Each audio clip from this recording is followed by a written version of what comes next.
Alright, check this out. So, what we're working on some repair work. We've had there's like about a 3-inch shaft break. It's a pole that goes on a forklift. It's made for handling rolls of carpet, and the guy had one that broke, so he asked me if I'd fix it for him, and I was like, yeah, I'll help you out. So, this is what I've got. Let me show you here. Here's the piece I cut off till the arm. You can see how it busted. That's where the break was. What I did, I dropped down below the busted area, right there. I cut it with a Watabo. You see the cut and put a weld prep on it. So you make sure you repair something to get all that bad out of it. If you try to fix something and you don't get all the bad out, it's going to break right there next time. It'll find its weakest point. So I took the piece we cut off. There's one that's complete. You see it there. So that's what we're working on now. So I'll make a video real quick of how I repair this stuff, and I'll show it to you in just a minute. Alright, so I just now got the stock off the saw. The other side it broke. As you can see, we got a nice clean cut surface here. Good straight square. So now I'm just gonna put a weld prep on it. We'll put a good bevel on it around it, and we'll make them up. See if we can get a good fit, and we'll try to get a good weld on it, and we're gonna sleeve it. All right, let's put the weld prep on this bad boy. A good weld prep, a lot of times helps you with your welding. You know, if you get a good straight bevel, a lot of times you can use that as a line. You put your last cap pass on there, your first cap. It gives you a line to follow, a straight line to follow. So that's really the biggest thing about that, you know. And other than getting a good heavy bevel on there, so you weld and get inside there and make a hole bigger. Let me show what I'm doing here.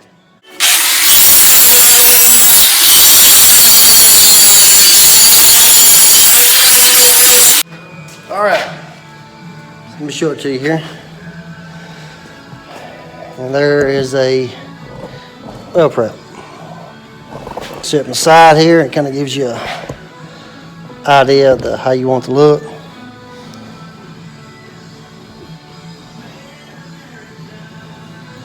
A lot of times you can take your grinder when you first start and you turn it up on its edge. You know, you can hog on it on the edge like this.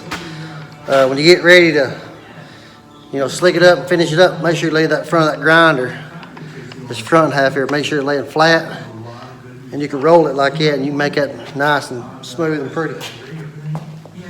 You know, you want to hog on that sucker, you hold it up like that. When you want to put the finest touch on it, you'll lay them flat like that. Okay? Alright, so make this thing fit up, and we'll see how she does. Alright, so here's another trick. Anytime you're dealing with something round, trying to fit it up or use it for a straight edge, angle is one of the best straight edges for round material. In this case, I just move this out of the way. I just put it on there, and it sets itself down where it needs to be at. You hold it down firm, tack it, and now you got a good straight edge to lay your other piece up in. Took a piece of 1/8 TIG wire. I'm gonna use it for my spacer. The way I get good penetration, or better penetration, I'll just set that piece on that, then I'll remove it after I tack it up. So let's go get it, we're gonna tack it up now.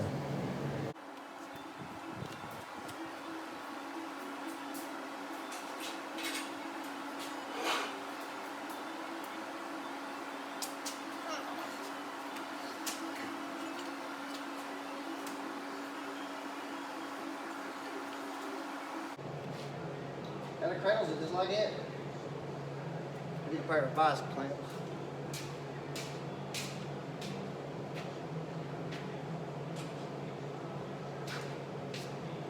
See it locks it there.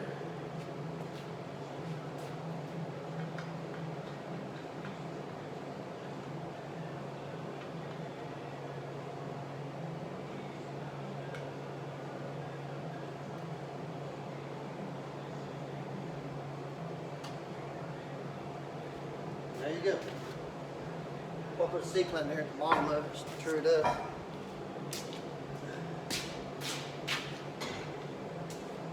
These slide clamps like this, we call them Bessie clamps. They're about the best you can get when you come into fabrication.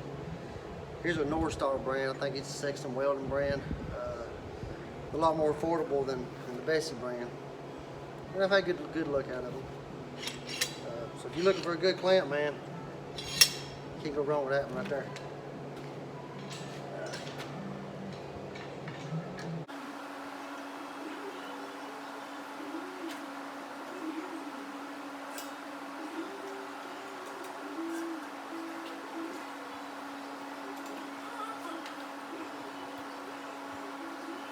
Alright, so now we'll get a straight edge up the side of it and see how it does. Let's see how clear that is. Let's put you over here, maybe do better. How's that? How about that? Yeah, it's more better right there. Okay, we get a straight edge. Alright, what we'll do is we'll check it around it, 2 or 3 spots, see how straight it is.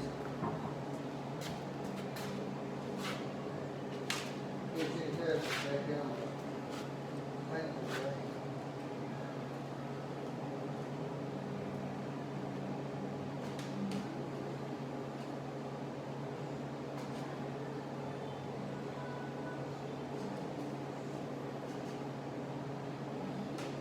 There it goes.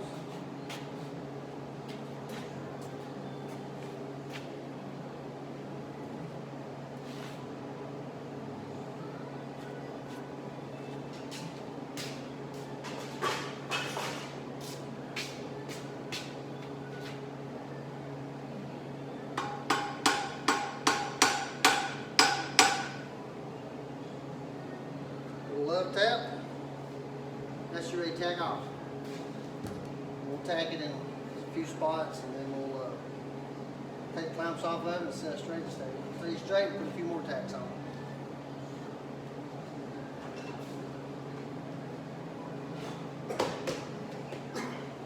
Alright. I am using old 35 hardwire with a 75-25 mix. It's probably more of the standard thing. The old 35, I learned is really good for penetrating. You run a sucker about 28 bolts and 650 inches per minute on the wire. That sucker she'll walk the dog, man. All right, let's tack it off.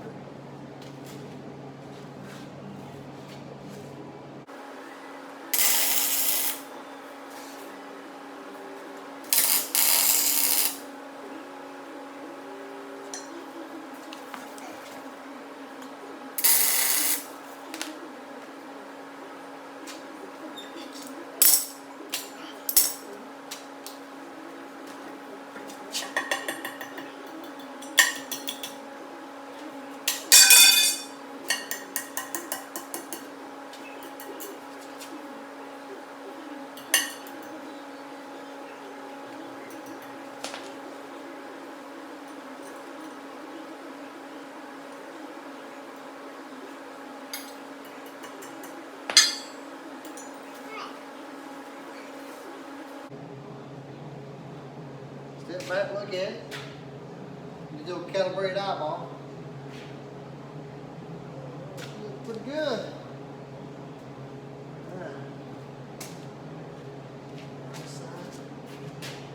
Okay.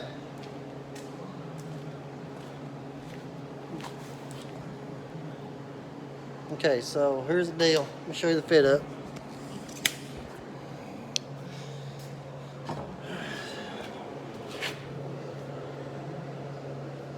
There you go. 3-inch solid. Some tacks, some back grinding tacks once you get some more on there. And we'll start putting roots in it. And then what we're going to do is we're going to sleeve it with a piece of pipe. So let's get this here welded up, tacked up, and then we'll sleeve it. Okay, so what I forgot to mention a while ago, before you strike an arc on something this thick, like I said, this is 3 inches, be sure that you preheat it, you know, 250, 350 degrees in that area before you strike an arc.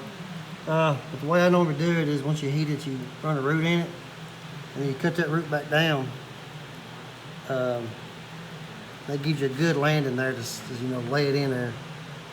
It's already heated up too, so now you should be able to start stacking them, breaking them out. So that's what we're going to do next.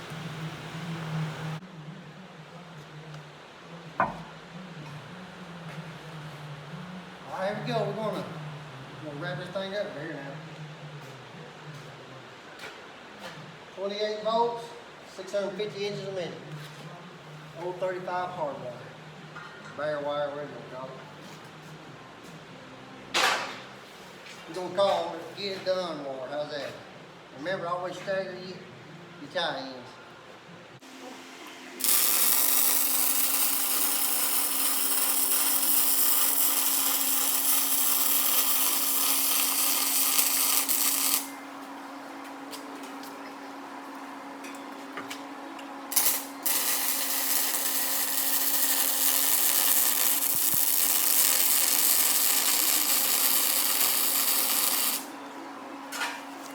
Bada boom, bada bing. Bada boom, bada bing. Okay, so here we go. Let me get you a look at it here. See what you think. Okay, so there it is. There's the next pass in. There's your tie in. There you go. Tie in on this side. And what we'll do, we'll grind them tie-ins down, and we'll start. Next time we're gonna start right here in the center, and we'll overlap that. All right, let's do the second pass. Let's do that. All right, so here's the next deal. I done ground my tie-ins. No big deal, it's kind of blended in the rest of it, you know, bring it down there where it needs to be at. Now what we're gonna take a grinder and just run around the bottom edge of that. Just give us a line to follow, clean out any trash or impurities might be there, you know. And it makes it well, you know, if you wanna make it do a really good job, you'll take the time to take a grinder and you know, run around it. Background a little bit, you know, clean it up. Well, isn't there so much better if you do?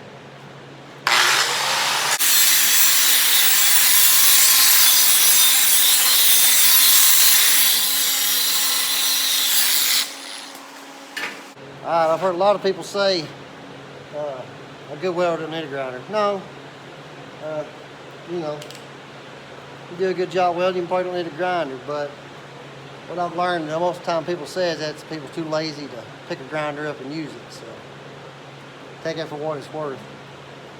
I've done a lot of it over my time, and if I take the extra time and run a grinder over it and knock all them high spots down, make it all the same height, it weld is later so much better. You ain't got no highs and lows. Okay, so here we go.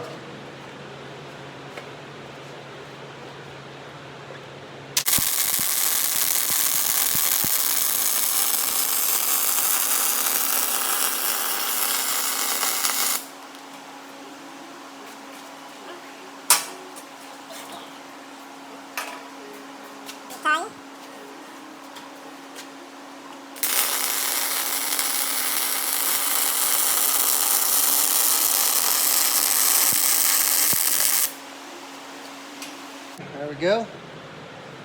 See it there?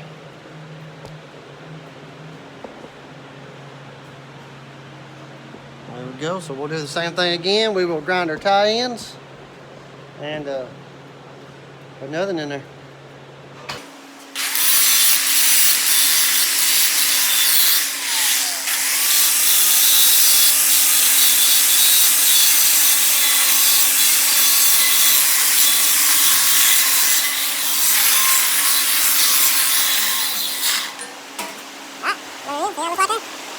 Now we're going to stagger tie-ins again. Then we're going to put the tie in the same spot. Alright, so this one, we'll put it back down here. Okay, now we'll do it right.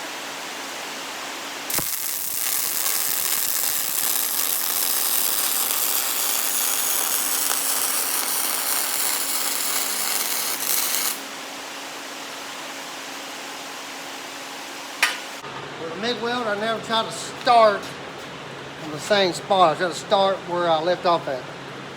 You know, so if you start here and you go over here, I want to start back on that low point and just burn in. It's low spot. So burn in there, build it up. You come back to the start, it's kind of high because it starts out cold. And when you burn that hot weld back up, it kind of lays it down flat. That's kind of the way I go about that. Ain't like a stick rod.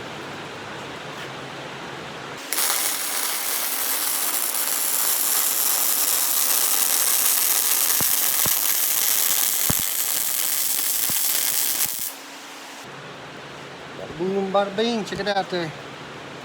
I like it. How about that? Okay. Same thing again. 9 tie ends. Down a groove in the next spot where it gets welded at. Repeat. We'll stop right there. I'm gonna finish it out. When I come back, we'll put the sleeve on it. All right, so I have ground up the last one here on top. Got me a good groove cut in there with the grinder, good landing for my weld to lay in on. As you start capping these welds off on this metal, sometimes when you get on up in there a few beads in, you gotta start backing the heat down, the wire down a little bit, because you're putting all that heat in there. It don't take it much once you get it good hot. So I backed it down a little bit on the wire to see how it lays in there.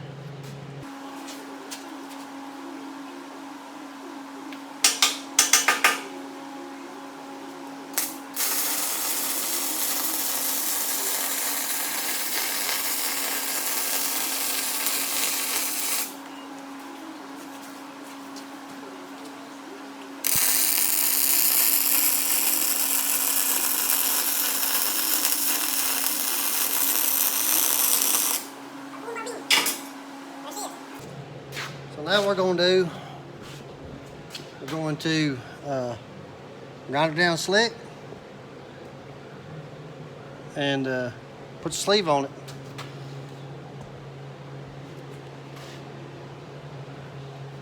There we go. Alright, so here is our sleeve. It fits pretty tight. So here's the weld, this is where the brake was. Weld it up, ground it down flush. With a piece of, it was like 3, no. Yeah, probably 3 inch schedule 40, I guess. Because it's a little bit loose on that, so I'll probably measure a little bit over 3. But basically, we're going to weld the bottom of it, put it probably 1/2 inch weld at the bottom, and we'll burn the edge all around the top right here. So let's do that now, and I'll show us like we get done. Alright, so we got her done. There she is. Shad's back on, sleeves on, weld the sleeve on there. All MIG welded, old 35. Get y'all boys to look at it there. Make sure y'all like it. Of course, you got the one down in there around the base of it. That's 28 volts, 640 inches a minute. Get her done. Now, a lot of people argue with you, MIG versus stick. You know, hey, you gotta get her done. You can't beat MIG. Now, if you're out here working in the mud, in the rain, you gotta have a stick. If you're in here where it's dry, you ain't got no wind blowing hardly. Of course, you gotta know how to set the thing. Once you get it set, you can run with it. Problem is, a lot of people can't set them. If you learn how to set a MIG welder, for each different metal thickness, man, you can't beat it. As far as efficiency and time, it's the only way to do it. Metal got to be clean, of course, you know. And you'll program it yourself that, you know. When you work on metal, you'll know to clean it, where to clean it at, how to clean it. It's part of learning it. But there you go, man.